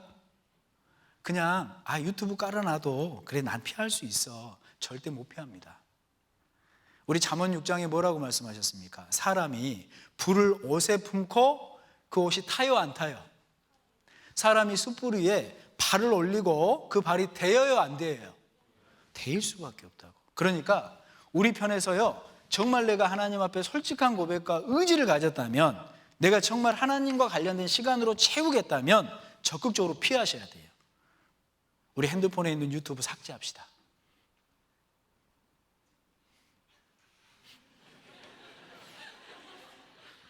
하실 거죠? 꼭 하세요. 제가 해보니까 행복해요. 정말입니다. 꼭 하세요. 그리고 제가요, 제 스스로 좀 마음속에 몇 년 전에 제가 대학부에서 얘기한 얘기긴 한데 지금까지 마음속에 제가 지키고 있는 게 있어요. 제가 그때 뭐라고 말씀드렸냐면, 우리 화장실 갈 때 제발 휴대폰 가져가지 맙시다. 만약에 가져가면 징계로 치질 걸릴 수 있어요. 저 사실요, 어쩔 땐 진짜 순간순간 화장실 갈 때 핸드폰을 가져가다가 그 말씀 한 게 생각이 나요. 치질 걸린다 이러다가. 진짜 우리 적극적으로 좀 피해야 됩니다. 적극적이지 않은 사람은요, 피할 수가 없어요. 그렇게 해주실 겁니까? 넷플릭스 가입해 있어요? 끊으셔요. 아시겠죠? SNS 무음으로 바꾸셔요. 저는 무음 아니면 안 돼요. 아니요, 급한 일 없어요. 저도 다 무음입니다. 그리고 정해놓은 시간에만 확인을 해요. 그런데도 불구하고 습관적으로 누를 때가 있다니까요. 그런 게 우리라고요. 그래서요, 약속했습니다. 유튜브 어떻게 한다고요? 볼 거예요. 삭제하는 겁니다. 저는 안 지우고 지우라고 말씀드린 거 아니잖아요. 그죠? 저도 지웠어요. 사실 넷플릭스가 뭔지 얼마 전에 알았습니다, 저는. 그리고 SNS, 물론 여러 가지 일 때문에 볼 수도 있겠지만 무음으로 좀 바꿔놔요. 그리고 정해놓은 시간에만 좀 확인해요. 그리고 카톡에 이렇게 설정을 하셔요. 카톡 확인은 늦습니다. 급한 일은 전화 주십시오. 아시겠죠? 예? 그렇게 좀 적극적으로 피합시다. 그리고 핸드폰을 화장실에 가지고 가다 시간을 보내면 치질 걸릴 수 있어요. 이런 얘기는 이제 어디 가서 하지는 말고요. 적극적으로 좀 피하라. 하나님이 말씀하고 있습니다. 그리고 함께 하라고 그래 있죠. 누구랑 함께 해야 돼요? 유튜브와 함께 하라, 넷플릭스와 함께 하라가 아니잖아요. 누구와 함께 하라? 주를 쫓는 자들, 마음이 깨끗한 자들, 구원받은 그리스도인들과 함께 하라는 거잖아요. 우리 형제자매님들, 교회 와서 유튜브 마음껏 볼 수 있어요? 교회 와서 같이 음란한 영화 볼 수 있어요? 형제자매님들 있는 자리에서 선정적인 영상 볼 수 있어요? 함께 해야 돼요. 그래서요, 제가 대학생 때 구원은 받지는 않아서 잘은 모르겠지만, 제가 대학생이라면요, 이렇게 한번 해볼 것 같아. 아침 일찍 우리 좀 모입시다. 형제님들끼리, 자매님들끼리 우리 좀 모입시다. 그리고 잠깐 큐티하고 공부합시다. 표정들이 왜 이래요? 왜냐하면 우리 그런 경험 없어요? 내가 이렇게 살면 안 되지. 그래도 새벽 6시에는 일어나서 하루를 부지런히 살아야지. 그리고 알람을 맞춰 놓습니다. 8시에 울어요. 내가 약속했는데. 일어났어요. 기도했죠? 하나님, 부지런히 살 수 있도록 도와주십시오. 하다가 잠들어. 깨어보니 오후야. 여쭤볼게요. 6시에 뭐하러 일어났어요? 우리가 그렇게 연약한 존재들입니다. 6시에 일어났는데 할 일이 없죠? 다시 잘걸요? 그렇죠? 그러니까 함께하는 시간을 일부러라도 좀 만드셔야 된다고. 아시겠죠? 물론 개인적으로 그렇게 안 되는 분들이 있을 거예요. 그런 분들은 어쩔 수 없지만 할 수 있다면 우리 방학 때 좀 일찍 이른 시간에 만나봅시다. 그게 서로가 서로를 붙들어주는 줄이 될 수 있잖아요. 그렇죠? 그렇게 해서 하루 종일 성경만 공부하라는 게 아니에요. 우리는 그리스도인으로서 마땅히 공부로 준비해야 되는 직분을 가진 사람들입니다. 그러면요, 같이 기도하고 말씀 잠깐 그렇게 묵상하고 그리고 시간을 공부로 보내요. 같이. 표정들이 왜 이런가 모르겠네. 그렇게 해보실 겁니까? 함께 하셔야 돼요. 그리고 무엇보다 주님이 나와 함께 한다라는 의식을 꼭 가지실 필요가 있습니다. 그게 무슨 의식이에요? 신전 의식이에요. 코람데오, 하나님 앞에. 요셉이 정말 그걸 잘했지 않습니까? 보디발의 아내가 유혹했을 때 내가 하나님 앞에 어떻게 이 큰 죄악을 행하겠냐고 신전 의식을 갖고 살았던 사람이에요. 다윗도 그런 의식이 강했기 때문에 정말 하나님의 뜻대로 살았던 사람입니다. 한번 실수했을 땐 그 의식을 놓치고 살았던 거예요. 우리도 마찬가지입니다. 하나님이 나의 모든 삶에 함께 하신다. 진짜 그 의식만 명확해도요, 하나님이 내가 유튜브를 보고 있을 때, 하나님이 내가 선정적인 어떤 장면을 보고 있을 때 하나님도 보고 계신다라고 생각을 하는데도 볼 수 있다. 정말 양심에 화인을 맞은 겁니다. 안 그래요? 형제자매님들 앞에서는 안 보는데 왜 하나님 앞에서는 봐요?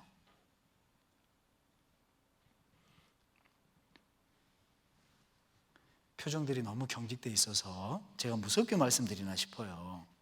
근데 이거는 좀 무섭게 생각을 해야 될 것 같아요. 그래서 자 보십시오. 우리가 좀 적극적으로 피하고 우리 형제 자매님들과 좀 함께하는 시간을 많이 좀 가지세요. 맨날 모여서 놀러 다니라는 게 아닙니다. 그렇죠? 공부하셔요. 공부하시라고. 같이 공부하자고 모였는데 맨날 놀러만 다니면 안 됩니다. 그것도 또 합당하지 않아요. 그리고 정말 우리 하나님이 함께 하신다라는 그 신전의식을 좀 갖고 사셔야 돼요. 아시겠죠? 그리고 좇아야 돼요. 뭘 좇아야 돼요? 예? 하나님의 선한 뜻, 하나님의 선한 일을 반드시 쫓고 살아야 됩니다. 하나님이 우리를 구원해 주신 이유가 뭐예요?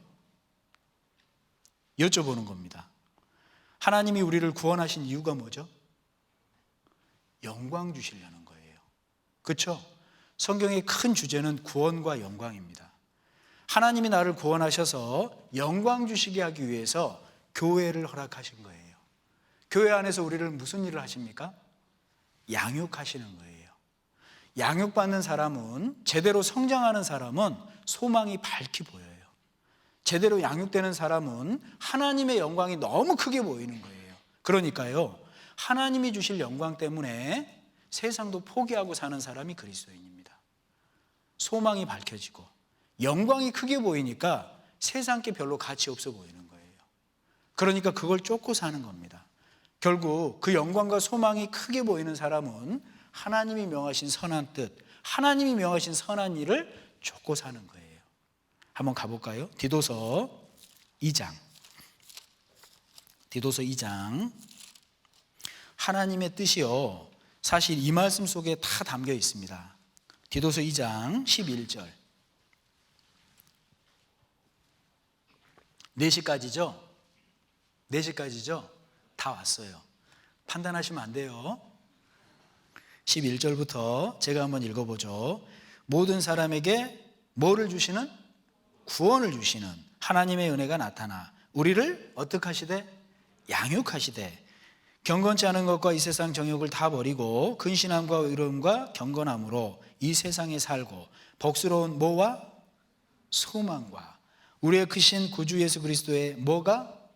영광이 나타나심을 기다리게 하셨으니 14절은 같이 한번 읽어보죠.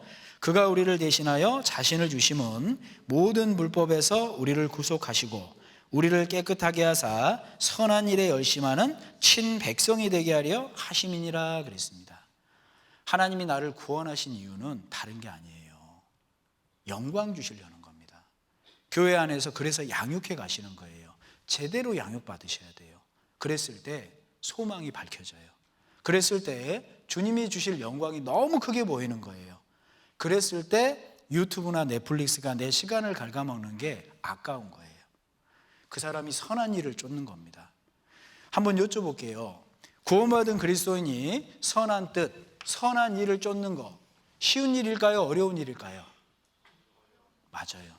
그래서 복음이라는 것은 반드시 고난이 따릅니다. 우리 빌립보서 1장에 보면요, 너희가 복음에 합당하게 생활하라 그러면서 한 뜻이 돼야 된다, 일심이 돼야 된다, 협력해야 된다, 좇아야 된다라고 얘기하셨어요. 그런데 바로 따라오는 말씀이 있습니다. 어떤 말씀일 것 같아요? 대적이라는 단어가 있어요. 싸움이라는 단어가 있어요. 고난이라는 단어가 있어요. 구원받은 그리스도인이 복음을 위해서요, 선한 일을 위해서 좇아 살지 않습니까? 그러면 싸움이 반드시 생깁니다. 반드시 대적이 생깁니다. 이상한 일이 아니에요. 구원받은 그리스도인이 복음을 위해서 하는 건요, 반드시 고난이 있는 일이에요. 그런데 그걸 기억하셔야 됩니다. 구원받은 그리스도인이 복음을 위해 고난 받을 때 죄는 그치는 거예요. 베드로전서 4장 1절입니다. 베드로전서 4장 1절과 2절 우리 말씀은 같이 한번 읽어보시죠. 그리스도께서 이미 육체의 고난을 받으셨으니 너희도 같은 마음으로 갑옷을 삼으라. 이는 육체의 고난을 받은 자가 죄를 그쳤음이니 그 후로는 다시 사람의 정욕을 좇지 않고 오직 하나님의 뜻을 좇아 육체의 남은 때를 살게 하려 함이라 그랬습니다. 정말 구원받은 그리스도인이 교회 가운데 제대로 양육이 되고 소망이 밝혀지고 영광이 너무 크게 보이는 거예요. 내가 남은 삶은 주님의 선한 뜻, 선한 일, 복음을 위해 고난받겠다. 대적이 생깁니다. 싸움이 생깁니다. 고난이 있어요. 하지만 그 시간 속에 죄는 멀어지는 거예요. 죄를 그치리니. 정말 이 미디어에 취해 살고 싶지 않다면 복음에 취해 살아야 되는 거예요. 미디어에 취해 살고 싶지 않다면 성령에 취해 살아야 되는 겁니다. 그렇지 않겠습니까? 우리 마음속으로 약속합시다. 그래, 정말 주님 오실 때가 너무나도 가까운 이때 정말 지혜로운 모습이 뭘까? 때가 악하다라고 하는 이때, 주님이 오신다라고 하는 그 많은 징조가 있는 이때, 모든 것이 이루어진 이때, 7년 환란, 아직 있지도 않은 그 일이 내 눈에 보이는 이때, 지금 당장 주님 오셔도 할 말 없는 이때, 사단은요 더 많은 괴계를 가지고 우리를 흔들 겁니다. 그 중에 가장 큰 것이 미디어일 거예요. 여쭤볼게요. 취해 살아야 돼요? 취해 살아야 돼요?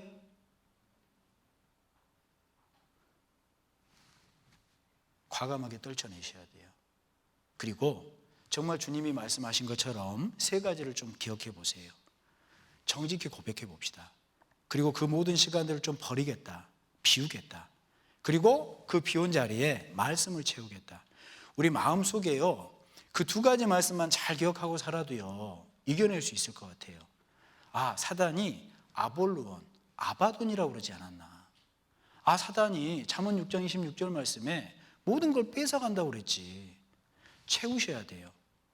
그리고 사단은 정말 실존합니다. 제가 오래전 얘기인데요, 이 사단이 진짜 있겠다라는 생각이 우리를 지킨다라는 게 어떤 거냐면, 제가 예전에 서울 쪽으로 상담을 가는데 그때 이제 차가 많이 막힐까 싶어서 지하철을 타고 갔어요. 근데 이제 갈아타는 곳이 사당이었습니다. 제가 그때 전도 상담을 딱 가다가요 좀 다른 생각에 빠져 있었어요. 그런데 사당에 딱 도착하니까 안내방송이 나오죠. 이번에 내릴 역은 사당역입니다. 그러면서 영어로 해주죠. This stop is 사단, 사단. 진짜 제겐 사단, 사단 그렇게 들렸어요.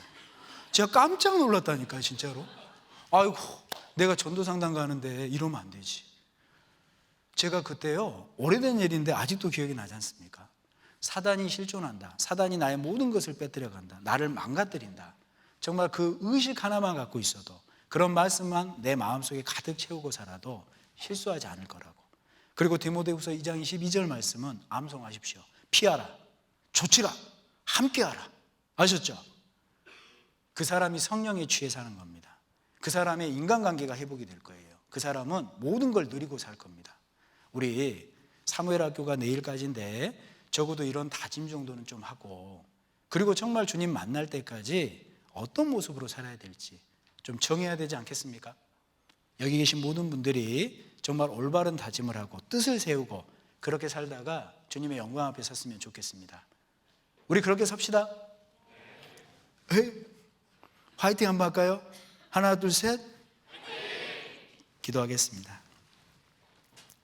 사랑과 은혜가 많으신 고마우신 우리 아버지 하나님, 저희가 무엇이간데 하나님의 말씀을 통해서 구원해 주시고 지금은 주님의 몸된 교회 안에서 귀한 지체로 붙들어 주실 뿐 아니라 양육해 주셔서 하나님이 우리에게 주실 영광이 무엇인지 알게 해주시고 이제는 주님의 복음을 위해 함께 고난받고자 귀한 마음도 주신 것 감사를 드립니다. 여기 주님을 위해서, 복음을 위해서 기꺼이 고난받겠다라고 하는 귀한 형제자매님들 함께 모여 있습니다. 하나님, 마지막 때 사단의 괴계인 미디어에 취해 사는 것이 아니라, 그래서 많은 것들을 깨뜨리고 많은 것들을 잃고 많은 것들이 파괴되는 삶이 아니라 오직 성령의 취함으로, 주님을 더욱 가까이 함으로, 말씀을 마음속에 깊이 채움으로, 하나님의 뜻대로 삶으로 성령 충만함을 입어 많은 기쁨과 즐거움을 누리는 귀한 삶을 살 수 있도록 도와주시옵소서. 끝나는 그 시간까지 우리 사무엘 학교 형제자매님들 지켜주시옵소서. 그래서 주님 만나는 그날까지 어찌하든지 주님의 뜻대로 살다가 주님 앞에 섰을 때 잘했다라는 귀한 영광 얻을 수 있도록 도와주시옵소서. 모든 기도 저희를 사랑하시는 주 예수님의 이름으로 감사하며 기도드렸습니다. 아멘.